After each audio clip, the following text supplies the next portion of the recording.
कि 24 घंटे में 8 घंटे शुद्धोपयोग माने ऐसा ध्यान हो जैसी अपन बात कर रहे हैं, और इससे 16 घंटे में वो विकल्पात्मक बात होती है। तो जब मुनिराजों के ये होता है, भावलिंगी मुनिराजों के, पंचम काल के सब मुनिराजों के, क्योंकि छठवें सातवें गुण स्थान में ऐसा होता है और छठवें सातवें के आगे होते नहीं इस काल में, इसलिए जो हैं तो उनके सभी कई होगा। अब रही बात पंचम गुण स्थान में, तो पंचम गुण स्थान में 11 प्रतिमाएँ हैं, शुद्धि के अनेक स्तर हैं, अपने अपने स्तर के अनुसार उनमें भी होगा। जैसे सामायिक के लिए बोला कि मुनिराज 3 घड़ी 6 घड़ी सुबह, 6 घड़ी दोपहर और 6 घड़ी शाम करें, तो उनके लिए श्रावकों के लिए बोला है कि 4 घड़ी सुबह, 4 घड़ी दोपहर और 4 घड़ी शाम करें। किनको? शुल्लक इलक हैं जो ऊंची प्रतिमाधारी लोग हैं, और फिर जो दूसरी प्रतिमाधारी तक के लोग हैं उन्हें 2 घड़ी सुबह, 2 घड़ी दोपहर, 2 घड़ी शाम को करना चाहिए हैं। और फिर जो मिथ्या दृष्टि है वो अपनी भूमिका जितना जो कुछ करें तो ठीक है, हैं? क्या उनके वे नहीं करें, वे नहीं करें नहीं है, उनके होता नहीं है। क्यों? वस्तु का स्वरूप ऐसा है कि ऐसा ध्यान तो वस्तु के स्वरूप के समझ लेने पर ही होता है, और उनकी वस्तु का स्वरूप ही उनकी समझ में नहीं है, तो वो समझते हैं कि हमारे लिए मना कर रहे हैं कि हम नहीं करें। और कुछ लोग इतने आगे बढ़ जाते हैं, वक्ता भी, कि हाँ तुम करोगे तो तुम्हें पाप लगेगा। जैसे कह रहे हैं सुबह करोगे, शाम करोगे, असमय में करोगे तो पाप लगेगा, फलाना करोगे तो पाप लगेगा, हैं? बांध दिया। सब में तो पाप ही पाप लगता है। जब पाप करता है तब फिर क्या होगा?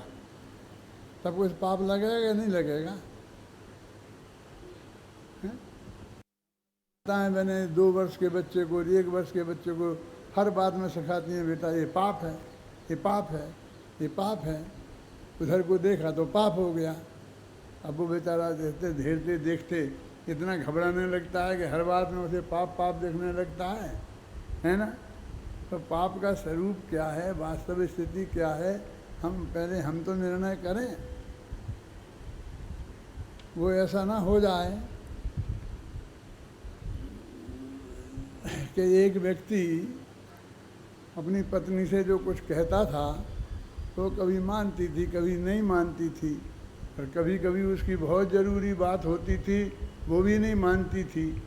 एक बार उसने कहा, आ गया उसके एकदम दिमाग में कि तू ऐसा ज़्यादा करेगी और नहीं सुनेगी मेरी बात तो मैं घर छोड़ के चला जाऊँगा, किसी मुनि महाराज के साथ दीक्षा ले लूँगा। उसने ऐसा उसके मुंह से निकल गया। पत्नी बेचारी घबराई कि ये चले गए तो क्या होगा, तो एकदम नरम पड़ गई और काम उसने बराबर मीन में किए बिना कर दिया। तो उसके हाथ एक चाबी लग गई कि जो काम कराना हो तो बस ये बोलो कि मैं दीक्षा ले जाऊंगा। तो वो धमकी के रूप में उसका प्रयोग करने लगा और इतना अधिक करने लगा कि बेचारी पत्नी परेशान हो गई। जरा सी बात है, उसने कहा 1 गिलास पानी, और एकदम तत्काल उसने दे दिया सब काम छोड़ के, तो ठीक है, और ज़रा देर करी तो मैं दीक्षा ले जाऊंगा। तो वो बहुत परेशान हो गई। तो मंदिर में गई तो महाराज जी से उसने प्रश्न किया कि मेरे पति बहुत वैराग्यशाली हैं, उन्हें बात बात में वैराग्य हो जाता है, ये तो मैं ही जानती हूँ कि मैंने उन्हें कैसे रोक रखा है। कोई दूसरी होती तो अभी तक तो वे चले गए होते। तो उन्हें होता क्या है, तो उसने बताई कि जरा जरा सी बात में मैं दीक्षा ले जाऊँगा, दीक्षा ले जाऊँगा, ऐसा ऐसा बोलते हैं। महाराज की समझ में आ गई कि मैं एक मंत्र देता हूँ, जब तेरे पति ये बात कहें तो तुम वो मंत्र बोलना जोर जोर से, सब ठीक हो जाएगा।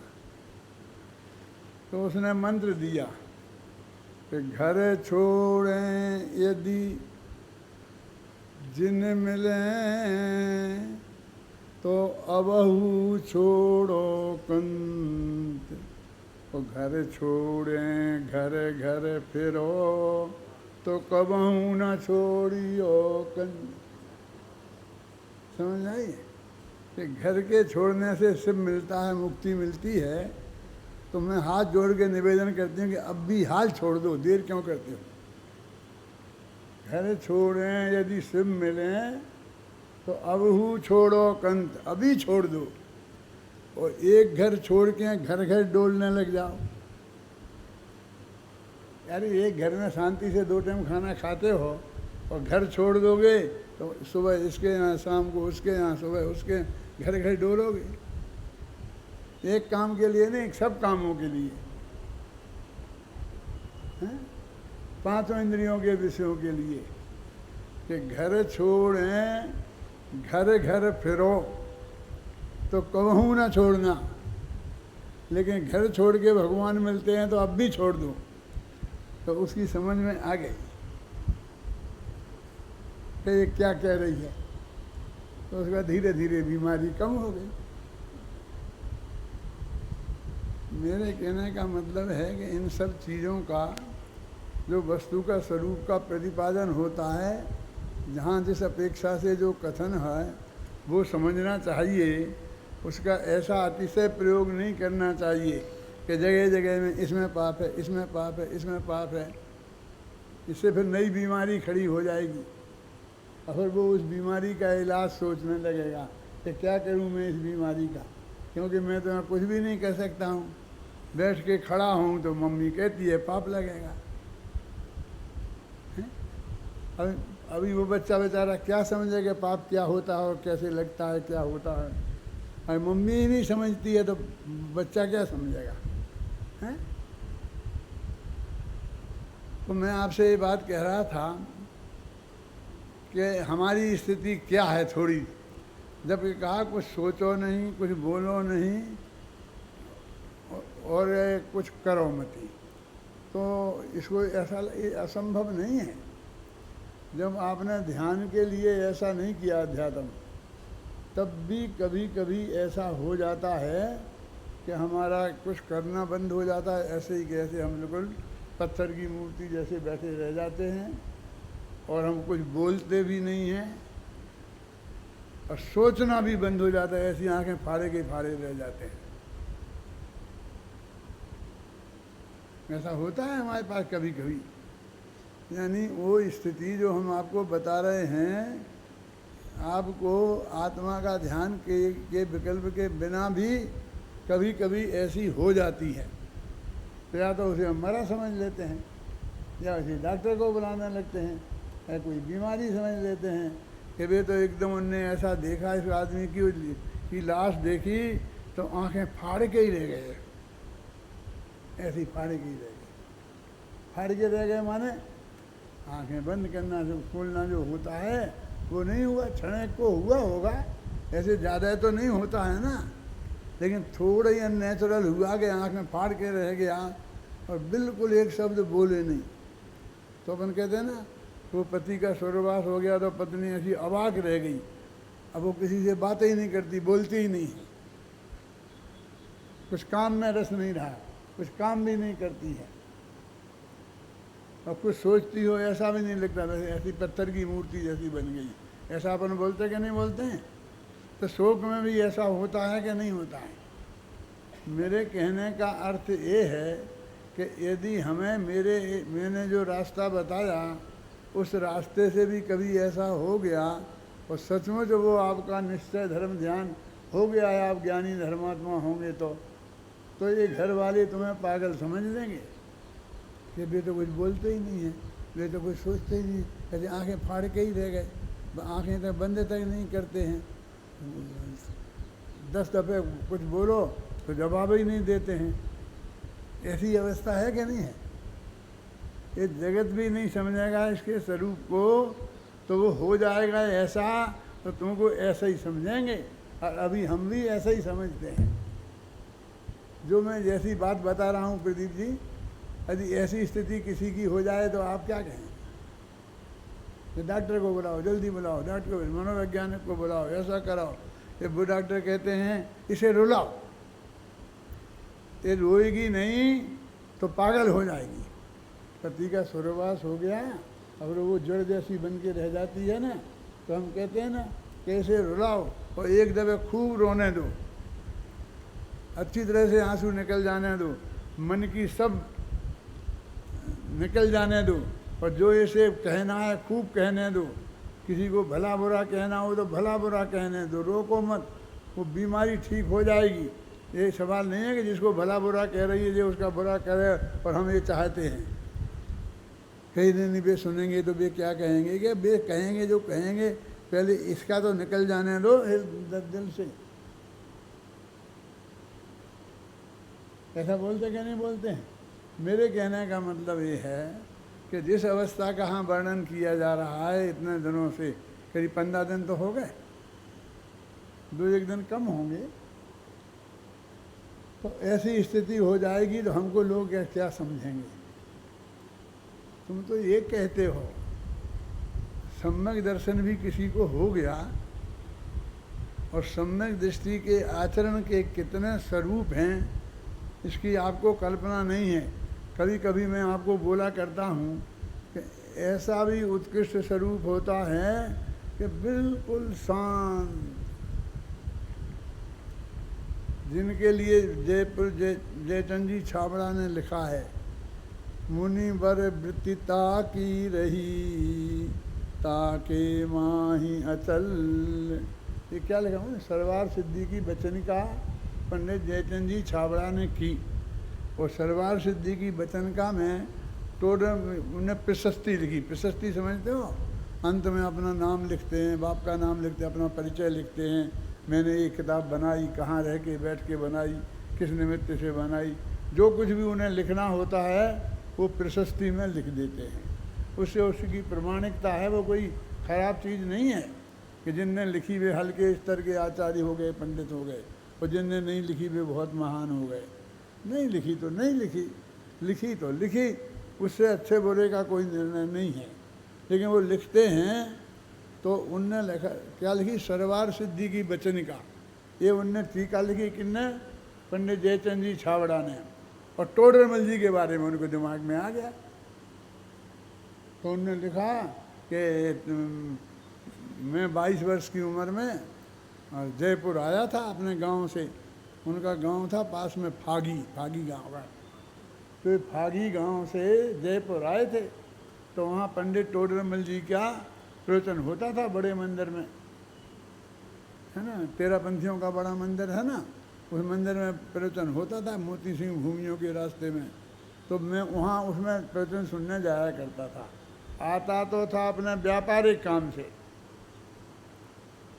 लेकिन सुबह का टाइम होता था तो मैं वहाँ प्रवचन सुनने जाता था, क्योंकि 2-4 दिन रहना पड़ता था, तो रहते होंगे कहीं, तो सुबह उठ के मंदिर में टोडरमल जी का प्रवचन सुनने जाते थे। ऐसे उनका समागम हुआ। कोई ऐसा परिचय नहीं था पहले से कुछ भी, वे प्रवचन करते थे, सुनते थे। तो उनने लिखा कि वो टोडरमल जी ऐसे थे कि जो भी काम करते थे, शास्त्र लिखते थे, पढ़ते थे, बोलते थे, तो उनकी सारी परिणति में उनकी प्रवृत्ति ऐसी रहती थी जैसे मुनियों की रहती है। ये उन्हीं के शब्द हैं, मुनि बर वृत्ति ताकी रही ताके माही अचल। उनकी बाकी माने उनकी प्रवृत्ति उन कार्यों में भी, माने प्रवचन करते हुए, शास्त्र लिखते हुए, भोजन करते हुए, उनकी प्रवृत्ति ऐसी थी अचल बिल्कुल उसमें। और मुनिवर बत, जैसे मुनिराजों की। तो इसमें 2 बातें आ गई। एक तो मुनिराजों की वृत्ति कैसी होना चाहिए ये बताया, अचल वृत्ति रहना चाहिए। अपनी धुन के पक्के हैं। ऐसे कुछ लोग होते हैं, आपने देखा होगा, अपनी धुन के पक्के हैं, 24 घंटा अपनी धुन में रहते हैं। खा लिया जब खा लिया, नहीं खाया नहीं खाया, पानी पी लिया। उन्हें बुलवाई कि भैया 1 गिलास पानी लाना, उन्हें ला के रख दिया। फिर जब अपने धुन में चढ़ गए तो 1 घंटे बाद वो पानी रखा ठंडा हो गया, गर्म हो गया। क्यों? चाय ठंडी हो गई। कभी तो अपनी धुन में मस्त हैं, आए और तत्काल उनका उपयोग जाए तो पी लेते हैं, अब उपयोग नहीं गया और अब अपनी धुन में चढ़ गए तो चढ़ जाते हैं। ऐसे लोग आपने लौकिक दृष्टि से भी, जो खासकर वैज्ञानिक लोग होते हैं, उनकी प्रवृत्ति ऐसी देखी होगी। तो ऐसे ही मुनिराजों की वृत्ति ऐसी होनी चाहिए। इसका एक ऐसा अर्थ हो गया ना, यानी जयचंद जी छावड़ा को मुनिराजों की प्रवृत्ति कैसी होना चाहिए ये बात है।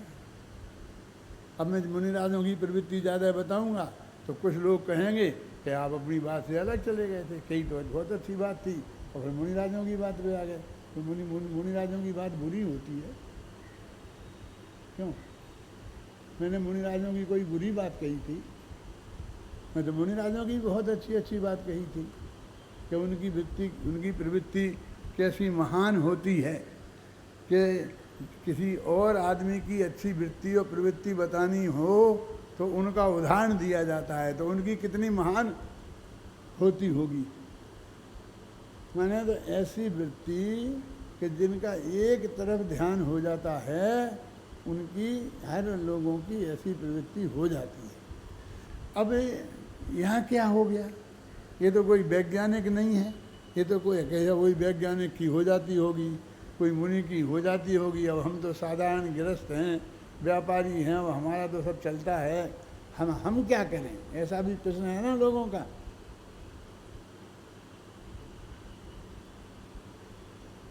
तो वो कहते हैं भाई हम आप ही की बता रहे हैं ये बात हम आपकी ही बता रहे हैं और किसी दूसरे की बात नहीं है।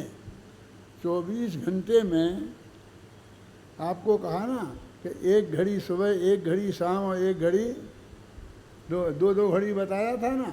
अब और पहली भूमिका में एक एक घड़ी समझ लो, तो 24-25 मिनट माने आध घंटा आपको उपयोग में ऐसा हो जाए तो आपके कौन से धंधे में फ़र्क पड़ेगा? क्यों सा फर्क तो पड़ेगा, जो हम कुछ ध्यान तो हट जाएगा वहाँ से, तो वो ध्यान से धंधा चलता है। आपने ध्यान रखा इसलिए धंधा चला है। उसका जब कभी प्रकरण आएगा तब पता चलेगा। और चक्रवर्ती का जितना धंधा था उनका तो आपको पता है ना कितना काम था, उनने अपने माथे पे ले लिया था।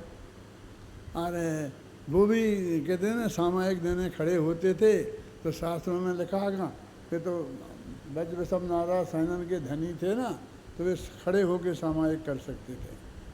तो खड़े होते थे तो ये हाथों में बहुत अंगूठियां पहने रहते थे,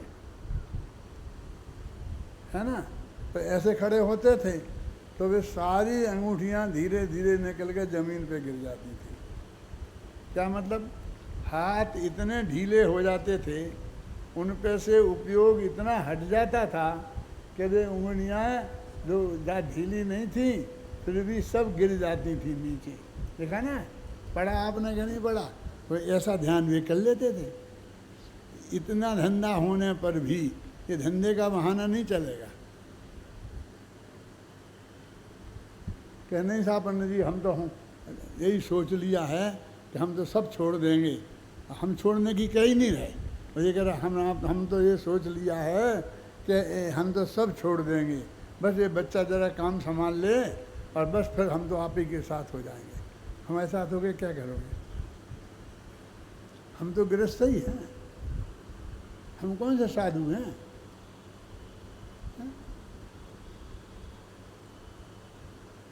किसी महाराज के साथ हो जाएंगे तो समाज में अब जितने लोगों का बोझा है उसे एक लोगों का और बढ़ जाएगा।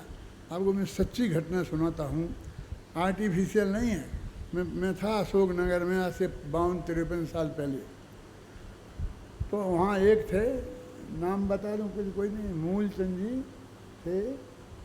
कौन सा गांव था मैं भूल गया गांव का नाम है क्या? हाँ अथाई खेड़ा के होंगे, लेकिन थे ये आसपास के गांव के थे। तो मेरे प्रवचन में आते थे और बहुत अच्छी तरह से बहुत भद्र प्रकृति के थे, है ना। और मुझे एक बात और याद आ रही कि सर्दियों के दिनों में वो होता है ना ग्वार का पाठा, उसके लड्डू बनाकर हमें ला के देते थे कि अच्छे ताकतवर हैं ये, बहुत मतलब अच्छे सज्जन थे, बहुत मेरा निकट का संपर्क था। एक मुनि महाराज आए, वो रहे तो उनके में जाते थे, वो पूजा भक्ति जो भी भक्ति भाव से सब करते थे। अब वो मुनि महाराज की विदाई हुई तो उस वक्त उनका इतना सामान था कि 2 बैलगाड़ी भर गई, तो वो इतनी भर गई कि बैल चले ही नहीं।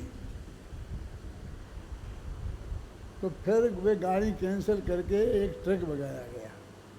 वो ट्रक भर के सामान उनका गया, अब वे थूमन जी के लिए बिहार कर रहे थे। और ये उनके साथ गए, हम लोग सब भेजने गए थे, तो ये भी हमारे साथ गए थे।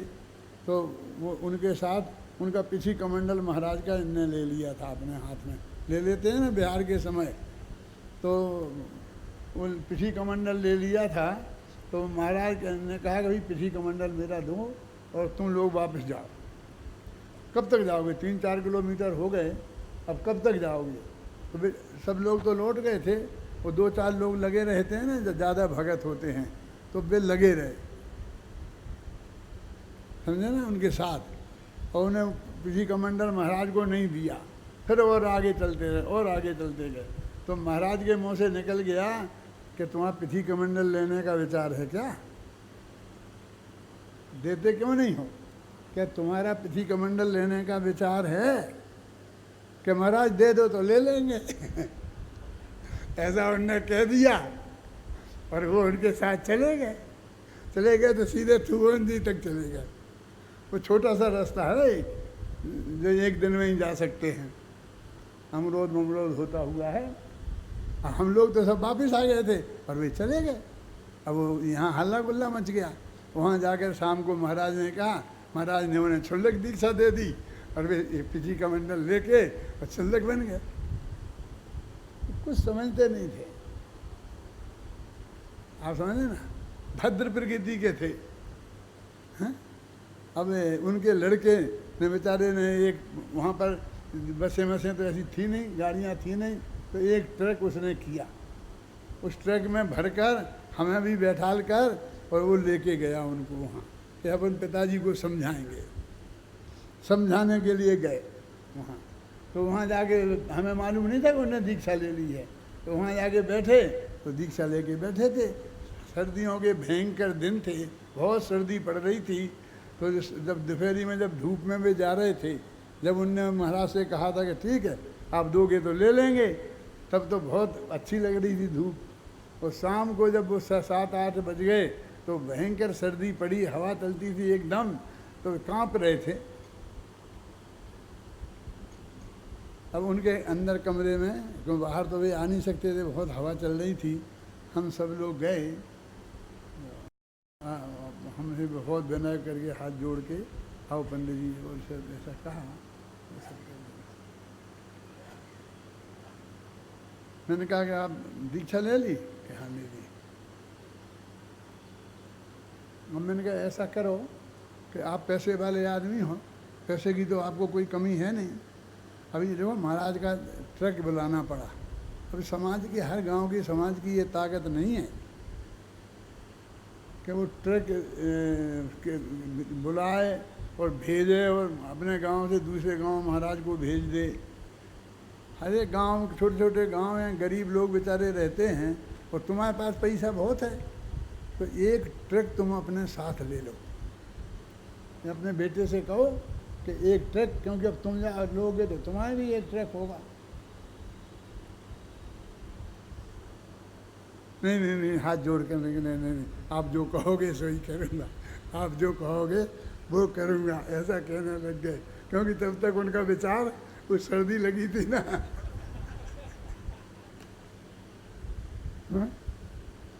तो बहुत को ठंडा पड़ गया था। फिर उन्होंने कहा कि नहीं नहीं पंडित जी आप जो आज्ञा करोगे। तो मैंने कहा भाई तुम क्या चाहते हो कि तुम तो दीक्षा लो और मैं तुम्हें दीक्षा लिए हूँ को कपड़े पहनाऊँ और ऐसी आज्ञा दूँ? मैं ऐसी आज्ञा क्यों दूंगा? सच्ची घटना है, जिनवाणी रखा सामने, समय साथ रखा है, यही किताबें नहीं हैं, सत्यनारायण साहब का आचार है। मैं बोल रहा हूँ अक्सर अक्सर सत्य है। मेरे पिताजी से भी बड़ी उम्र के थे वो,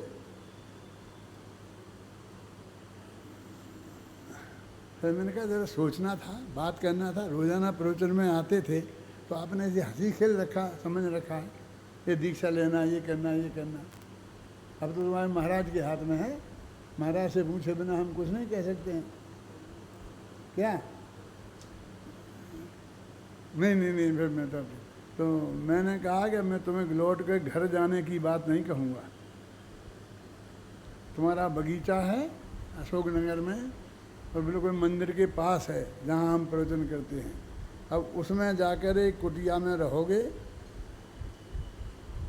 ब्रह्मचारी व्रत लेकर के, कम से कम जो भी प्रतिमा ले सकते हो लेके, जो भी करके वहाँ रहोगे, रोज़ाना स्वाध्याय करोगे और 24 घंटा इसी काम में रहोगे। अब दोबारा घर में जाने का तो मैं तुमसे नहीं कह सकता, और इसके लिए भी नहीं कह सकता कि तुम ऐसे साधु बन के विहार करो, क्योंकि वो तुम्हारी योग्यता है नहीं। फिर वो आ गए और उस बगीचे में ही रहे अपने जीवन भर, जितना भी जीवन उनका शेष था, 1-2 साल होगा, रहे। तो मेरे कहने का मतलब है भावुकता के समय में कुछ भी हो सकता है, कोई बड़ी ऐसी बात नहीं, बहुत बड़ा अपराध नहीं था। भावुकता में आ गए और उन्हें हो गए। आत्मा के कल्याण का भाव तो था ही। कुंदाचारी देव ने ऐसा लिखा है कि जब किसी मुनिराजों के लिए कि जब तुम्हारे परिणाम शिथिल होने लगें तो तुम उस समय के परिणामों का विचार करना जब तुमने दीक्षा ली थी, क्योंकि दीक्षा लेते वक्त परिणाम सबके बहुत अच्छे होते हैं, बिल्कुल आत्मकल्याण के होते हैं, दुनियादारी में उलझने के नहीं होते हैं, समझे ना? ये दुनिया की पॉलिटिक्स में पढ़ने के नहीं होते हैं, बहुत पवित्र भाव होते हैं। तो तुम अपने उस समय के परिणामों का विचार करना, ऐसा आचार्य कुंद ने लिखा है। तो मेरे कहने का अर्थ ये है कि ऐसी अवस्थाएं हमारी होती रहती हैं, वो आत्मा के ध्यान के लिए नहीं, बिना आत्मा के ध्यान के लिए, इसलिए वो कोई बड़ी बात नहीं है। कौन सी? सोचो नहीं, बोलो नहीं और चेष्टा भी मत करो, ये कोई बड़ी बात नहीं है। ठीक है, हमारी स्थिति तो ये है कि वो अवस्था असली धर्म की होती है, असली धर्म ध्यान है। हमारा ये चित्त नहीं मानता, किसी को असली भी होगी तो हम उसे वैसी नकली ही समझेंगे, बीमारी ही समझेंगे और उसका इलाज करने की सोचेंगे। तो एक दफ़े हम अपने स्वरूप को तो समझ लें कि वो ध्यान होता क्या है, होता क्या है। हम ध्यान में क्या ध्यान, क्या ध्यान, क्या ध्यान, वे कह रहे कुछ नहीं करो ना, ये समझ में ही नहीं आता। आपने कहा ये मत करो, ये मत करो, ये नहीं करो, ये नहीं करो, तो अब क्या करें? तो हमने ये भी तो कहा कुछ मत करो, तुम्हारे माथे का पूरा बोझा हम उतारना चाहते हैं। आया था ना इसमें कि करो कि नहीं करो ये तो बाद में डिसीजन कर लेंगे, पहले करना है। मैं करता हूँ, मैं कर सकता हूँ, ऐसा जो बोझा तुम्हारे माथे पर है उसे तो उतारो, उसे तो फेंको। तो किसे दे दें? कितना है, कितना है? होंगे 10-20 लाख, कितने मंदिर जी को दे दो, कितनी हमारी संस्था को दे दो, कितने इसको दे दो। अरे पागल, जैसे वे जैसे ही तुम, उनसे छोड़ने की कह रहे और खुद को लेने की कह रहे कि बोझ उतारो। तुम कुछ करते ही नहीं हो, तुम्हारा कुछ है ही नहीं इस जगत में। ये तो पुण्य के उदय के अनुसार संयोग है, तो पुण्य के खलास होते ही चला जाएगा। इसका एग्रीमेंट तुम्हारे साथ नहीं है, पुण्य के साथ है। कुछ लोग क्या समझते हैं कि हमारा पास पैसा आया तो पुण्य के उदय से आया, और पाप का उदय आएगा तो पैसा चला जाएगा। ऐसा नहीं है। पुण्य के उदय से हमें योग्य, अच्छी, सुंदर, सेवाभावी पत्नी मिली, क्यों? और पाप के उदय से वो मर जाएगी, ऐसा नहीं है। सारी दुनिया तुम्हारे पुण्य पाप से ही नहीं चलती है। तुम्हारे पुण्य पाप के उदय से जो तुम्हारे संयोग होते होंगे, पत्नी का क्या लेना देना? पत्नी अलग यूनिट है ना, स्वतंत्र इकाई है कि नहीं है? अब तो इनकम टैक्स की फाइल भी उनकी अलग होगी,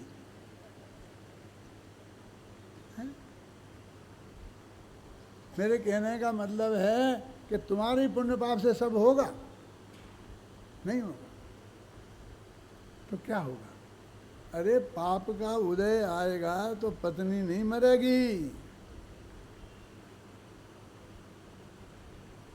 प्रतिकूल और दूसरे संयोग मिल जाएंगे। हम समझते हैं कि वो जो पुण्य से मिला था वो चला जाए, ऐसा नहीं है। कर्म के उदय से तो मिलता ही मिलता है। ये कर्मण्य योग वालों से पूछो, जाता कुछ है ही नहीं। पाप के उदय से जाता नहीं है, घबराना नहीं। तो कैसे जाता है फिर?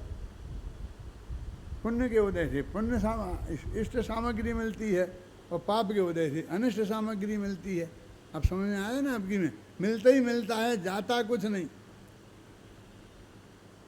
अब अनुकूल बेटा मिला तो पुण्य के उदय से मिला ना, और हमारे पाप का उदय आया तो वो बेटा मरेगा, फिर दूसरा प्रतिकूल बेटा पैदा होगा, ऐसा होगा। अरे अनुकूल बेटे को प्रतिकूल होते कितनी देर लगती है? अब बहुत तुम्हारी हमने गुलामी सही, अब नहीं सहेंगे। अब आना है दुकान पे तो चुपचाप बैठना, हमें उपदेश नहीं देना। हमने बहुत ज़िंदगी में तुम्हारा उपदेश सुना, अब दुनिया बदल गई है, ये तुम्हारी बातें कुछ काम में नहीं आती हैं, अब हम करेंगे वो होगा। और नहीं तो तुम आओ नहीं ना, घर भी बैठो, मंदिर में जाके बैठो ना, धर्म भी होगा। हमारा यहाँ माथा क्यों खाते हो? किसी पंडित का माथा खाओ वहाँ जाके। बेचारा पंडित बेचारा है अपने माथा खवाने के लिए मुफ्त में, ऐसे मुफ्तिया लोग इकट्ठे हो जाते हैं जिनके बेटों ने धक्का मार के दुकान से निकाल दिया है कि अब इधर मत आओ। हैं? घर में बहू कहती है अम्मा जी मंदिर जाओ ना, घंटा 2 घंटा मंदिर में बैठा करें, पंडित जी आए हैं, उनका प्रवचन होगा, फिर तत्व चर्चा के नाम पे जो कुछ करना गप्पे मप्पे। एक दफे ऐसा करो, तुम लोग तत्व चर्चा करते हो ना सब, वो तत्व चर्चा की बिल्कुल ऑडियो बना लो और फिर उसको ही सुनो, तो उसमें कितनी गप्पे हैं और कितनी तत्व चर्चा है। 1 घंटे की तत्व चर्चा के नाम पे 55 मिनट गप्पे मारते हो, हैं? दुनियादारी की बातें करते हो, 5 मिनट कोई तत्व मत्व की बात कर लो तो कर लो, नहीं कर लो तो नहीं कर लो, ऐसा चलता है। और तत्व चर्चा उसका नाम दे रखा है। अरे भाई वो अनुकूल बेटा था ना जो पुण्य के उदय से मिला था, वही बेटा को प्रतिकूल होते देर नहीं लगती है। राजा शरणक का बेटा जन्म से ही प्रतिकूल नहीं था। राजा शरणक के साथ युद्ध लड़ाइयाँ उसने लड़ी थी और युद्ध जीते थे, पूरा सहयोग अपने बाप का किया था। औरंगजेब भी अपने बाप का जन्म से बैरी नहीं था। वो तो जब दारा को उनने अपनी संपत्ति देने करी, राज दिया, तब उसको मुझे चाहिए, तब वो विरोधी बना है। अब आपके पुण्य के उदय से बहुत अनुकूल पत्नी मिली, बिल्कुल आज्ञा के अनुसार सब बात में। अब तुम्हारे पाप का उदय आया तो क्या करें? अनुकूल पत्नी को मरना पड़ेगा, फिर दूसरी शादी करके दूसरी प्रतिकूल पत्नी आएगी, इतनी झंझट में नहीं पड़ना पड़ेगा। वो अनुकूल पत्नी को प्रतिकूल बनते कोई देर नहीं लगती, 1 मिनट में आंख बदल दे, अब गया जमाना, मैंने बहुत गुलामी सही, अब नहीं रहूंगी, मुझे भी अमेरिका की हवा लग गई है, मैंने भी दुनिया देख ली है। उसको अनुकूल को प्रतिकूल बनते कितनी देर लगती है? क्यों? अब वो प्रतिकूल हो गई तुम्हारे पाप के उदय से, अब वो फिर पुण्य का उदय आ गया तुम्हारा, थोड़ी देर के लिए ही आया था पाप का उदय, तो उसका दिमाग ठीक हो जाता है, अरे रे मैंने क्या क्या बक दिया, मुझे माफ़ कर देना। समझ में आया कि नहीं आया? मेरे कहने का मतलब पुण्य पाप के उदय से तो मिलता ही मिलता है, तो जाता कब है फिर? हमारी चिंता तो ये है कि ये धन चला जाएगा, ये पत्नी चली जाएगी, तो ये जाता कैसे है कि जिस पुण्य के उदय से वो संयोग मिला है, जब वो खलास हो जाता है तो जाता है। आखिर वो तो आएगा ना, और उदय में आएगा और खत्म हो जाएगा। तो ये पुण्य पाप का भी कैसा आना जाना होता है, इनसे भी संयोग वगैरह कैसे क्या मिलते हैं, ये आप समझे ना। ऐसे ज्ञान का क्षयोपशम, ज्ञान का क्षयोपशम का स्वरूप है। ये ज्ञान होता है कि पुण्य के उदय से ज्ञान नहीं होता, ये समझता है। तो आपका ज्ञान बहुत अच्छा है, शिव सम बहुत अच्छा है, तो थोड़ा पुण्य हम भी ज़्यादा करें, तुमने बहुत पुण्य किया होगा। अरे पुण्य किया होता तो ये ज्ञान नहीं मिलता, ये ढेर मिलता कूड़ा करकट का, ये संपत्ति का ढेर मिलता कि गिनते गिनते परेशान हो जाते। क्या है? संयोग मिलता है पुण्य के उदय से, तो संयोग मिलता है। और जिन्हें आप अनुकूल संयोग कहते हो वो सब परिग्रह है। और परिग्रह पुण्य है क्या पाप? सीधा अर्थ में कहूँगे पाप मिलता है, वो सीधा तो पाप है ही, और भोगो तो पाप बंद हो, आगे पाप की परंपरा चलती है, पुण्य की परंपरा नहीं चलती है।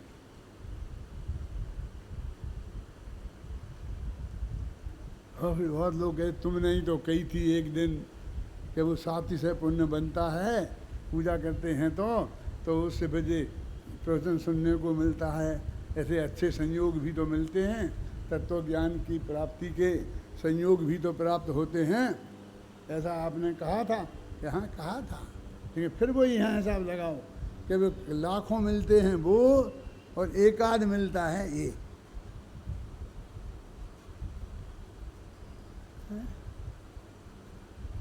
लाखों मिलते हैं वे, एक आध मिलता है वे, क्या है उसके सामने इसकी गिनती क्या है? इसके लिए तुम्हें पुण्य करना है कि तुम्हें संयोग अच्छे मिल जाएं।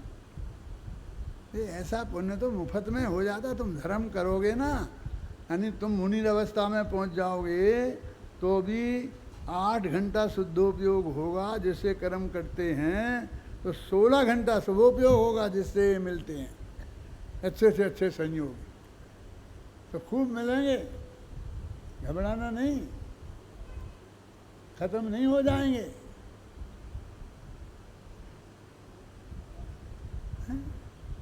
स्वर्ग में देवों के मिलते हैं क्या? और भी जरा विचार करो कि हम सब वो चले गए, अभी भूत प्रेत बन गए, फिर वो आ जाते हैं, फिर ये होते हैं ये होते हैं। आप जानते हैं वो जो भी मर के यहाँ देव गति में जाते हैं, चाहे भूत प्रेत हों, चाहे व्यंतर हों, चाहे भवनवासी हों, चाहे ज्योतिषी हों, तो ये सब नीचे की जाति के देव कहलाते हैं। तो ये सब गृहस्थी धर्म वाले होते हैं, ये सब की पत्नियाँ होती हैं। और मैंने बताई थी ना एक दिन, एक की 32 होती हैं कम से कम, और अधिक से अधिक और जितनी हों उतनी हों, तो अब भी वहाँ जाएंगे और वे जवान ही पैदा होते हैं, उनके सहयोग की ज़रूरत है कि वे पालेंगी पोसी, वहाँ माँ नहीं मिलती है, माँ से पैदा ही नहीं होते, बाप नहीं मिलता है, पत्नी मिलती। क्या कैसा मज़ा आ गया है? ये मैं जो आपको बता रहा हूँ ये सब आपने पढ़ा नहीं है, ये शास्त्र में लिखा ना कि उनका उत्पाद जन्म होता है, तो उत्पाद सैया पे से ऐसे उठते से सो के उठे हों, ऐसे उठ जाते हैं, तो माँ बाप तो मिले नहीं, और पत्नियाँ तो बच्ची मिलती हैं, तो जाके सामने चमल लेके खड़ी रहती हैं, उतने ही मिलते। अब तुम्हें याद करेंगे, कानी कलूटी 50 बीमारियों से यहाँ सड़ रही हों, अस्पताल में पड़ी हों, 50 बीमारियाँ हैं बुढ़ी शुड्डी, तुम्हें याद करेंगे वे वहाँ, वे एकदम जवान नवयुवक, क्यों? वे युवतियाँ 32 मिलती हैं, वे उनसे बातचीत करेंगी, हैं कि नहीं धर्मात्मा होंगे तो हम, तुम्हें धर्मात्मा होंगे तो तुम्हें याद करेंगे, धर्मात्मा होंगे तो उन पत्नियों को लेके श्रीमंदिर परमात्मा के समोषण में चले जाएंगे, यात्रा में निकल जाएंगे, तुम्हारे पास आएंगे। काय को कल्पना करते हो कि हमारे पास आएंगे? हैं? नहीं दादा आप तो वहाँ नहीं, हम आए, हमें कुछ नहीं मिलेगा वहाँ, हमारा वहाँ परिवार होगा, उससे जाके उससे मिलेंगे ठाट से, तुम्हारे पास काय को आएंगे? सोचो, तुम सब सोचो, तुम भी वही करोगे जो मैं कह रहा हूँ। हैं? तो वहाँ सारे अनुकूल संयोग मिलेंगे, सामने खड़े हैं और सारे जीवन भर के लिए साथ में रहने वाले हैं। अब तुम उनके साथ रमोगे जमोगे, उनके साथ रहोगे कि पुराना टूटा फूटा घर, आप समझ ना, बीमार 25 बीमारियों से युक्त पत्नी, ऐसे ही संस्कार, ऐसे परिणति वाले संतान, क्यों? इनके पास ऐसा क्या है, क्या आएंगे? गुरुदेव श्री से कहा था सोनगढ़ में लोगों ने कि गुरुदेव श्री आप पधारो तो जाओ ना, तो आना, हम लोगों की खबर लेना है, सोनगढ़ आना। तो गुरुदेव श्री ने क्या जवाब दिया था मालूम है? सुनना है? उनने कहा था कि जब यहाँ से वहाँ जाते हैं तो वहाँ के ही उसमें मगन हो जाते हैं,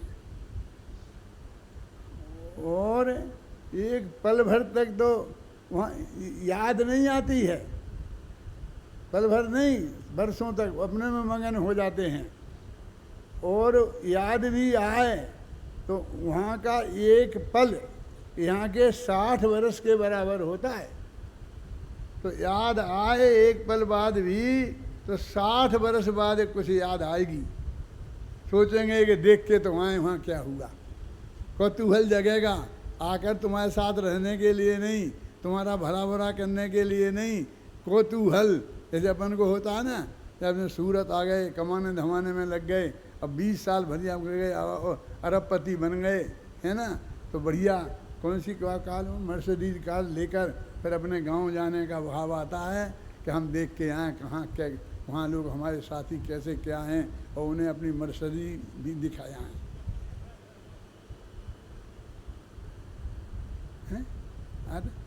जैसे आए और वैसे यहाँ नौकरी कर रहे हैं और आजीविका भी ढंग से नहीं हो रही है, तुम्हें जाने का भाव आता है? नहीं आता। 60 वर्ष बाद याद आएगी, कदाचित आई तो। याद करने लायक तुम हो कौन? आप उसमें कौओं जैसे लड़ते हो, क्या है? तुम में देखने लायक तुम्हारे साथ ऐसा है क्या तुम में जिसके लिए हम आएंगे? और आओगे, आएंगे तो सुनो, 60 वर्ष बाद हमारे कोई साथी नहीं मिलेंगे, सब चले गए होंगे। तो जिनके लिए, जिनसे हम मिलने आएंगे, जिन्हें देखने होंगे, वे तो यहाँ होंगे ही नहीं। अब उनको बेटे के बेटे के बेटे होंगे, और वो कैसी परिणति वाले होंगे, और हमें उनसे क्या लेना देना, हमारा उनसे क्या संबंध? थोड़ा बहुत संबंध तो वो उनसे है कि जो वहाँ होंगे उतने दिनों तक आएंगे नहीं, तब तक भी सब खत्म हो गए होंगे, एक चक्कर मार राउंड मार के चले जाएंगे चुपचाप। प्रेमचंद उपन्यास सम्राट ने एक किताब, इस कहानी लिखी है, बहुत बढ़िया कहानी।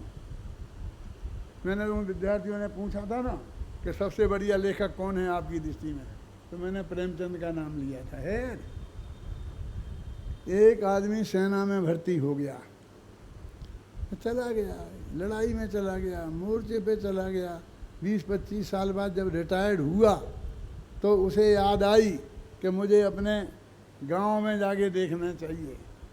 तो वो गांव में आया, जिस लोभ से गांव में आया था कि मेरी जन्मभूमि का गांव में ऐसा, मैं ऐसा, मैं ऐसा, वो आया तो देखा तो एक भी आदमी उसकी पहचान का नहीं मिला, सब जा चुके। वो बताया मैं फला आदमी हूँ, इस घर में रहता था, हैं, यहाँ रहते थे, आप थे, अभी कहाँ? उसको चल देता। ये कोई पानी की नहीं पूछता था, चाय की तो बहुत दूर की बात है। फिर वो परेशान होते होते उधर गांव के किनारे पे गया, तो ये पेड़, इस पेड़ की इस डाल पर मैं बैठा करता था, और ये मेरा दोस्त था, और हम दोनों खूब डाल पर झूला करते थे।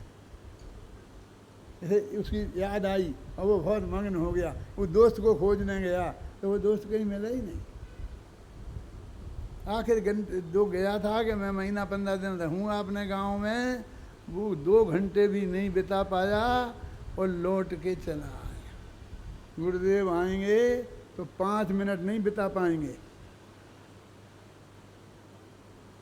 अपने लक्षण देखो, तुमसे मिलेंगे हैं? हम उनके कट्टर भगत हैं, तो हमें तो आने नहीं देते हो, उनसे मिलोगे, उनसे मिलेंगे गुरुदेव। और हम में ऐसे क्या लक्षण हैं जो वे हमसे मिलेंगे।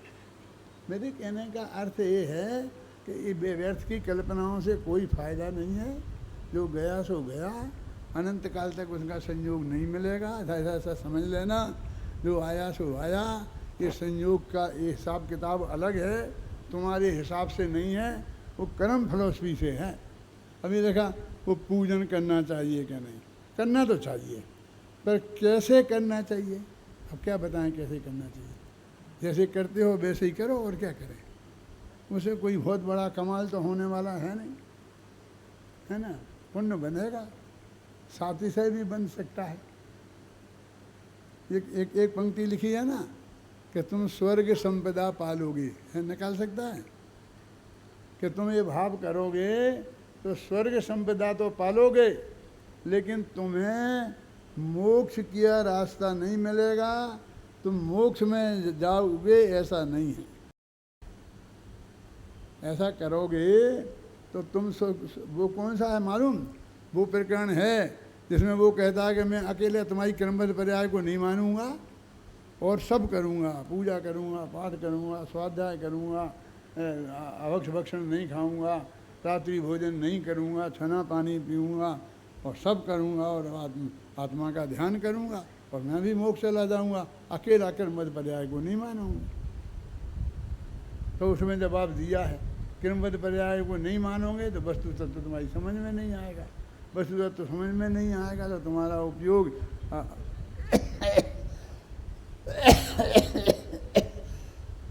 सही ध्यान नहीं कर पाएगा।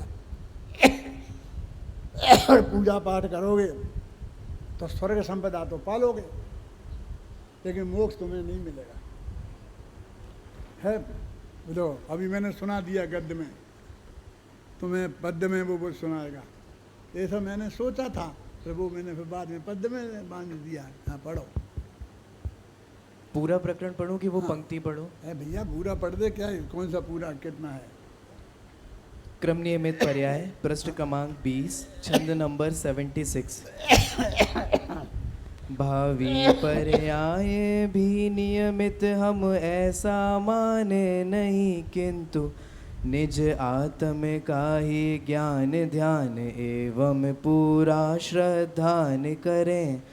देव शास्त्र गुरु की भक्ति अर्जिन वाणी का श्रवण मनन, सदाचारमय जीवन एवं खान पान का ध्यान रखें।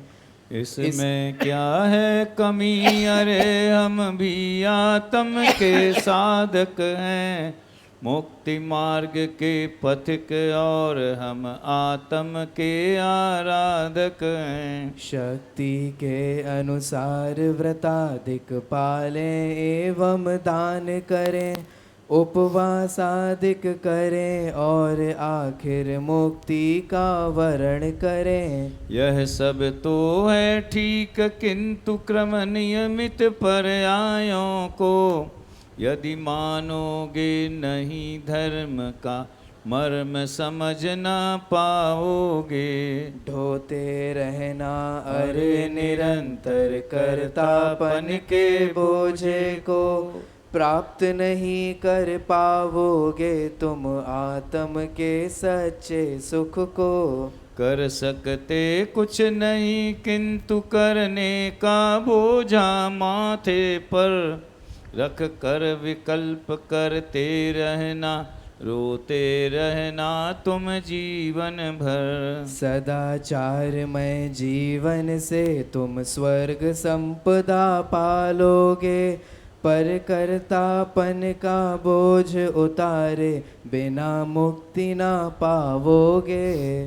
लगता है भाई अभी किनारा भवसागर का पास नहीं, भवसागर के अनंत दुखों का तुम्हें रंच आभास नहीं। एक बार गंभीर भाव से सोचो और विचारो तो, क्रम नियमित पर्यायों का यह परम सत्य स्वीकारो तो। देखो इसमें ये लिखा, ये नहीं लिखा कि पापों का बोझा ढोते रहना, कर्तापन का बोझा ढोते रहना, ये लिखा। वो पाप तो आएंगे, उदय में आएंगे, खिल जाएंगे, थोड़े संयोग प्रतिकूल मिल जाएंगे, क्या फर्क पड़ता है। 2-4 डंडा पड़ जाएंगे, लेकिन कर्तापन के बोझे को जिंदगी भर ढोते रहना कि मैंने ये किया, मुझे ये करना, और तुम्हारे करने से कुछ होने वाला है नहीं, हैं? जब होगा नहीं तो रोते रहना। कर्तापन के बोझे को ढोते रहना और जिंदगी भर रोते रहना, ये दोनों पंक्तियां फिर पढ़ो एक दफे, इससे वहाँ तक 2 छंद, 1-2 छंद। हाँ, ध्यान से सुनना। कर सकते कुछ नहीं किंतु करने का बोझा माथे पर, रख कर विकल्प करते रहना, रोते रहना तुम जीवन भर। सदाचारमय जीवन से तुम स्वर्ग संपदा पालोगे, पर कर्तापन का बोझ उतारे बिना मुक्ति ना पाओगे। रोते रहना छोड़ दिया, रोते रहना है, नहीं ढोते रहना ऊपर वाला। आया था। ढोते रहना अरे निरंतर कर्तापन के बोझे को, प्राप्त नहीं कर पाओगे तुम आत्म के सच्चे सुख को। कर सकते कुछ नहीं किंतु करने का बोझा माथे पर, रख कर विकल्प करते रहना, रोते रहना तुम जीवन भर। पर कर्तापन का बोझा ढोते रहोगे, क्योंकि तुमने बोझ नहीं माना, निमित्त पर्याय नहीं मानी कि वो अपने आप होता है, तो कर्तापन का बोझा तो उतरेगा नहीं। और तुम जो बातें बताई जो करोगे तो करना, तो साथ से भी पुण्य बन सकता है, स्वर्ग में भी जा सकते हो। हम ये नहीं समझते कि तुम नरक में चले जाओगे। इतना बढ़िया शुद्ध सात्विक जीवन रखोगे तो स्वर्ग में तो चले जाओगे, लेकिन हमारा ये उद्देश्य सूर्य पहुंचाना थोड़ी है। हमारा उद्देश्य तो तुम्हें मोक्ष में ले जाना है, बस।